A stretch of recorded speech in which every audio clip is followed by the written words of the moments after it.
छात्रों नमस्कार। बीए प्रथम वर्ष के अंतर्गत आज हम जो द्वितीय प्रश्न पत्र के अंतर्गत जो लघु सिद्धांत कौमुदी पुस्तक आपके सिलेबस में निर्धारित की गई है, उसमें हम आज जो संज्ञा प्रकरण का अध्ययन करेंगे। ये बहुत ही इम्पोर्टेंट पुस्तक है व्याकरण की। इसका PDF मैंने आपको पहले ग्रुप में शेयर कर दी है और अब आगे मैं आपको इस पुस्तक को प्रारंभ कर रहा हूँ। तो नत्वा सरस्वतीं देवीं गुण्याम शुद्धां गुण्याम करोम्य है पाणिनीय प्रवेशाय लघु सिद्धांत कौमुदीम। इसका अर्थ है कि मैं जो इस पुस्तक के लेखक हैं वरदराज जी, वो शुद्ध और उत्तम गुणों से युक्त जो विद्या की देवी सरस्वती हैं, उनको प्रणाम करके पाणिनि मुनि विरचित व्याकरण शास्त्र में जो छात्रों के लिए प्रवेश के लिए लघु सिद्धांत कौमुदी ग्रंथ बनाता हूँ। उन्होंने कहा है कि मैं व्याकरण के छात्रों के लिए क्या है, एक छोटा ग्रंथ, व्याकरण का छोटा ग्रंथ बनाता हूँ। उसका नाम लघु सिद्धांत कौमुदी दिया गया है। अब ये यहाँ से प्रारंभ होता है संज्ञा प्रकरण, अथ संज्ञा प्रकरणम। अब इसमें क्या है, 14 महेश्वर सूत्र दिए गए हैं। जो शिव जी के जो डमरू है, उस डमरू के बजाने की ध्वनि से उत्पन्न हुए थे। वो 14 महेश्वर जो सूत्र हैं, वो वर्णमाला है संस्कृत की। तो इन 14 महेश्वर सूत्र बहुत ही इम्पोर्टेंट हैं, इनको याद करना है। ये बिल्कुल मुँह ज़बानी याद होनी चाहिए, बहुत अच्छी तरह से याद होनी चाहिए, ताकि जो प्रत्याहार बनाएंगे हम, वो प्रत्याहार के अंतर्गत हमें सुविधा रहेगी और पूरे व्याकरण शास्त्र के अंतर्गत ही प्रत्याहार के माध्यम से ही सूत्रों की व्याख्या की जाएगी। इसलिए ये बहुत ही इम्पोर्टेंट हैं, इनको आप लर्न कर लीजिएगा। तो ये हैं ए ई ऊण है, ये प्रथम महेश्वर सूत्र है। इन पे नंबर लिखे हुए हैं, 14 महेश्वर सूत्र हैं ये। तो ए ई ऊण है, री लृक ए ओंग ऐ ओच है य वरट लण यमगणनम झ भय घड़धस जब गड़दस ख फ छ ठ थ चटतव कपया ससर और हल। ये 14 महेश्वर सूत्र हैं। अब इनके अंतर्गत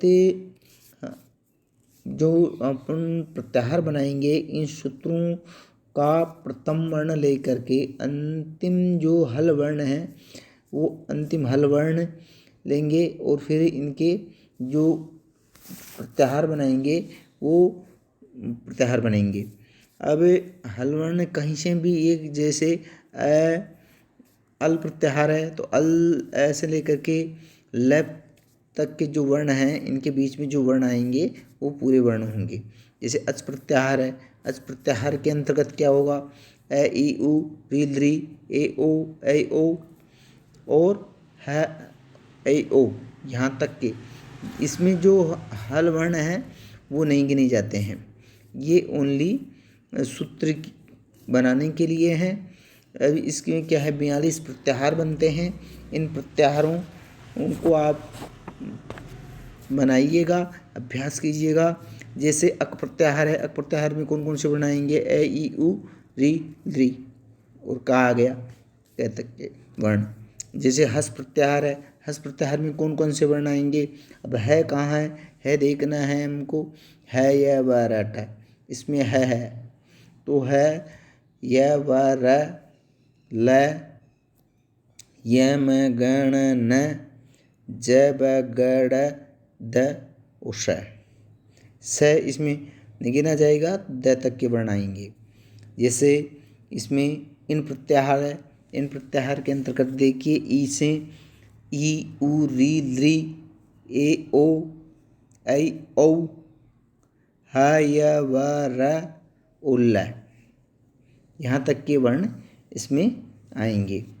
इसी प्रकार जैसे अस प्रत्याहार है, अट प्रत्याहार है, अण प्रत्याहार है, ये प्रत्याहार हैं। रल प्रत्याहार है, रल प्रत्याहार है, झस प्रत्याहार है, झ प्रत्याहार है, झर प्रत्याहार है।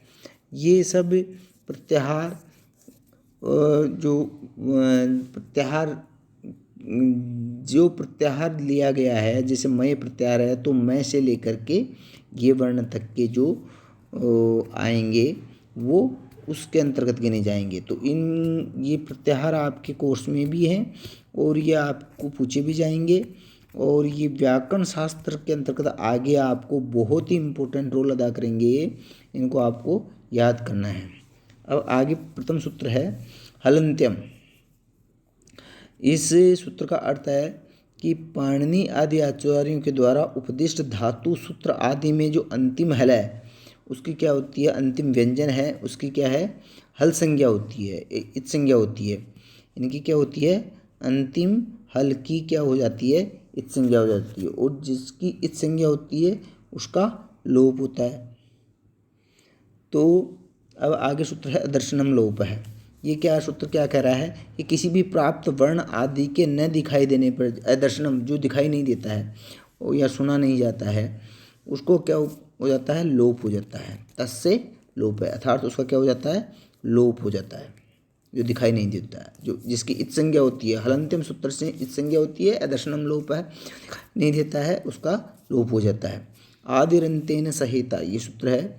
इस सूत्र का अर्थ है कि अंतिम इत संज्ञक वर्ण के साथ आदि वाला वर्ण अपनी और बीच के सभी वर्णों की प्रत्याहार संज्ञा करता है। जैसे अण कहने से ऐसे लेकर के ई ए ई उ वर्णों की संज्ञा होती है। जो मैंने अभी आपको प्रत्याहार बनाना बताया है वो आदि और अंत। आदि प्रथम वर्ण जो है प्रत्याहार, जैसे यम प्रत्याहार है, इसका आदि वर्ण क्या है, यम है, यह है, और मैं इसका अंतिम वर्ण है। तो इसमें कौन कौन से वर्ण आएंगे, य व र ल य म ग ण न, ये वर्ण आएंगे। अब आगे जो सूत्र है, आगे जो प्रत्याहार बताए गए हैं, ये प्रत्याहार आपको इनका अभ्यास करना है।